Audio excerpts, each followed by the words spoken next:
What's up, everybody, and welcome to BioS3 Raw TV. I'm going to talk a little bit today about the post-contest binging, which is someone asked me about. Now, this definitely was something that I used to do when I was younger, without a doubt. And part of the problem is you look at the competition as the end of your goal. Your goal end is there. You no longer need to do what you're doing. So you pretty much abandon the foods that you've been eating, and you just stop doing your cardio, and you just binge on all kinds of foods you haven't been able to have for, 15, 16, 20, 30 weeks, whatever you've been dieting, 8 weeks. And then, you inevitably gain a bunch of fat. Now, some guys, or some people, guys and girls, just can't stop themselves from binging. They open up a bag of cookies, instead of having a couple, they have the whole bag. Now, part of this is due to the mental adjustment saying, well, I no longer have to do this anymore, and I no longer have to be hungry, and I no longer have to stick to a strict plan. So you get very childlike and like, I don't want to do it, so I'm going to do what I want, and I want to eat everything, and then you get fat.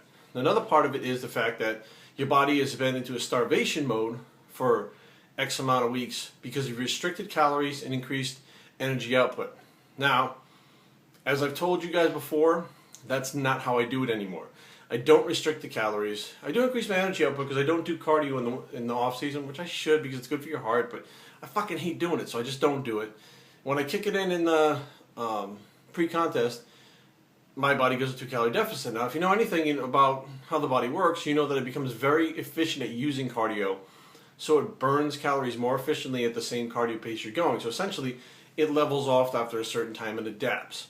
So you're no longer in that big calorie deficit that you think you were because your body's not using the calories. It is using these calories, more efficiently than it was when you first started. So how do you beat this binge? In 2009, I worked with Kevin Levrone for my prep for the Pittsburgh Championships. And we did not restrict calories. Kevin had me eating so much food on my diet. It was ridiculous. I mean, I was eating 7 meals a day of a cup and a half of brown rice, a cup of green vegetables, and 10 ounces of tilapia, or 10 ounces of chicken, or 10 ounces of ground turkey. And I ate this straight through. The day of weigh-ins, I had 7 meals and 2 gallons of water in me on Friday. Okay, by the time we got to weigh-ins, I weighed in at 199, which is where I wanted to weigh in as a heavyweight. Depleted throughout the night, came in dry in the morning, got fourth in a very stacked heavyweight class at the Pittsburgh nonetheless, which is the same thing as a national show. And then afterwards I realized I'm not really that hungry.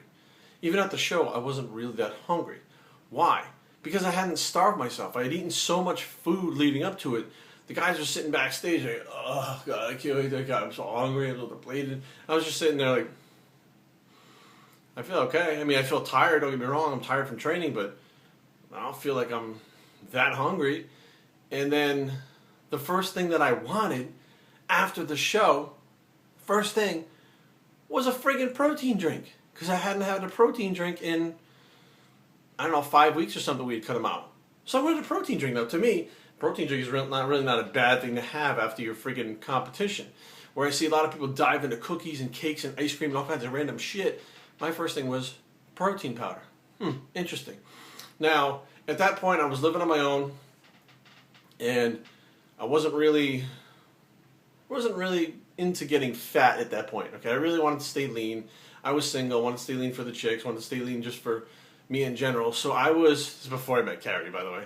Now, so what I did was, that's the Pittsburgh. Carrie and I had just gotten together. We just met. We weren't together. Excuse me. Diet brain again. So now what happened was I continued to eat those same foods. Brown rice, baked potatoes, vegetables, fish, chicken, turkey, beef. I was eating all those foods for, the next 5 weeks or something like that. 5 or 6 weeks. And then I decided 3 weeks before the Maryland, I think I'm going to do this competition. Dieted for 3 weeks, jumped in there, got second in the light heavyweights. And that's actually the video that's up of me at the Maryland. That condition was after 3 weeks of dieting, because I was so close to being in contest shape already because I was eating the same foods. First thing after that competition, wanted a protein shake. Why? Because again, I wasn't restricting my calories. I wasn't starving myself. My body wasn't in starvation mode. It didn't want it. So ever since then, that's when I realized there's no binge going to happen unless you diet the fucked up wrong way. And the wrong way is to restrict your calories to the point where you're fucking starved and you can't take it. and you're like a dog on a fucking leash waiting for the leash just to be released so you can fucking take off running. That's what happens. So again, this is why over and over we're going to keep pushing it. Like, you do not have to reduce your calories. You do not have to crank out all this high intensity cardio. You don't have to do these things because, yes, it may take you, you may get into shape doing it, but when it's all said and done, you're going to blow the fuck up because you are going to binge. So to avoid the binge, diet on the right amount of calories. Do not stop eating the foods you've been eating on your diet just because the competition is over. If you stop eating those foods and start eating shitty foods, yes, you're going to blow up. So eat the same foods on your diet, and in moderation, have a couple cookies. Have a cupcake, not a box of fucking cupcakes. You have to have self-control even in the off-season, or you're going to blow the fuck up. Don't do the super high-intensity cardio all the time. Why? Because it'll put you into fucking starvation mode. I don't care who you are, what you say. That's what's going to happen. If you apply those rules, and you have to have some discipline even in the off-season, whether you want to or not, you will not binge, okay? The whole thing requires this signal going to your brain telling you that you're starving and you need more food even after you're full.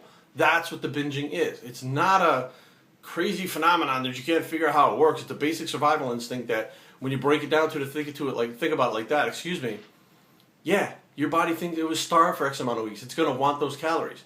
Bottom line is you have to make the conscious adjustment to say, I'm going to give you the calories, but they're going to be good calories. And then I'll have my treats here and there, okay? Because that's what the off-season is. You eat good, clean foods, and then you throw in a few little things you like on the weekends or something here and there that you want, like pizza, burgers, whatever it is, but you still keep the clean foods. That's how you stay in shape more than less year-round. That's how you avoid highs and lows. That's how you avoid huge swings in weight gain, and that's how you avoid the binging.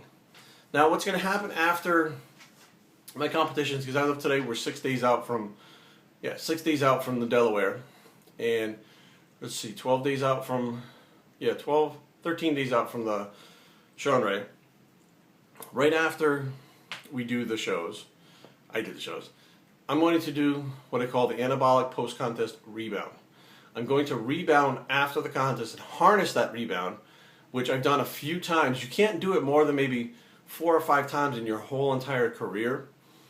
But even Dorian Yates used to say flat out, he would gain the most amount of muscle after that rebound than he would for the rest of the year. So if you gain 12 pounds in a year, 8 of those pounds came from the post-contest rebound.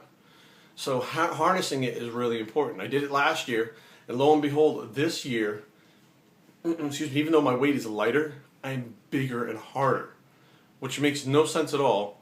But again, I harnessed it last year. I'm going to do it again this year. Will it work? We're going to find out, but I'm going to give it my best shot to try to harness that again. So next year, if I decide to compete, when I diet down, we'll see the results of that. So stay tuned for that. BioStreetTraining@gmail.com. Leave comments down below, but don't fight. www.biostreettraining.com is the blog. It's fucking diet brain. And we're out.